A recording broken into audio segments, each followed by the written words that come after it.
From the start, Donald Trump's presidency was unorthodox. Trump rose to fame in the crucible of 1980s New York City as a brash and flamboyant real estate developer.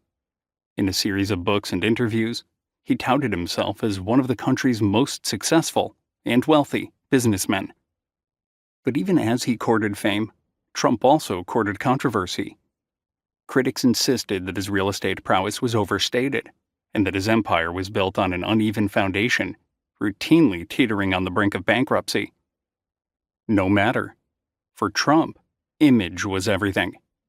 On his telling, simply projecting an image of success, fame, and wealth was enough to manifest it as reality. And he was mostly right. Despite New York's oscillating real estate market, Trump reinvented himself in the 2000s as a television star who played a successful and wealthy businessman. The reality television hit The Apprentice featured a cast of wannabe moguls, all vying for the chance to be Trump's right-hand man, to help the professed real estate titan oversee and run his vast empire.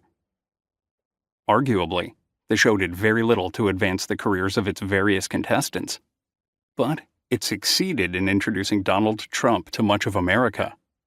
Trump's fame had been concentrated in the New York press and in the city's real estate market. The Apprentice made Trump a household name, and gave Middle America the impression of Trump as a decisive, successful corporate titan who capably managed a sprawling business empire. Trump rode The Apprentice and his newfound national profile all the way to the bank, and improbably to 1600 Pennsylvania Avenue. Despite his shifting political affiliations, he is alternately identified as a Republican, an Independent, and a Democrat, and high-profile friendships with Democrats. Bill and Hillary Clinton attended his 2005 wedding to Slovenian model Melania Knauss.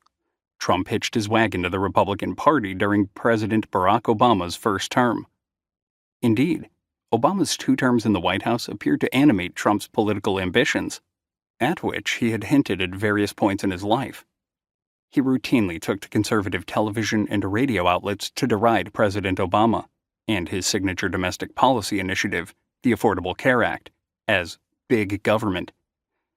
He was also a leading promoter of the birther conspiracy theory, which posited that Obama, the first African American to be elected president, was not born on American soil, rendering his presidency invalid. On more than one occasion, Trump called upon the president to produce his birth certificate for inspection.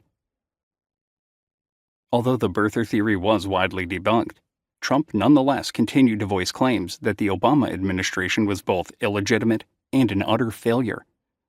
Specifically, Trump maintained that Obama was a disaster as a president, leaving the country weak and vulnerable to foreign threats and terrorism. And Trump saw himself as the antidote to all that Obama had wrought. For a time, Trump flirted with a possible 2012 presidential run against the incumbent Obama.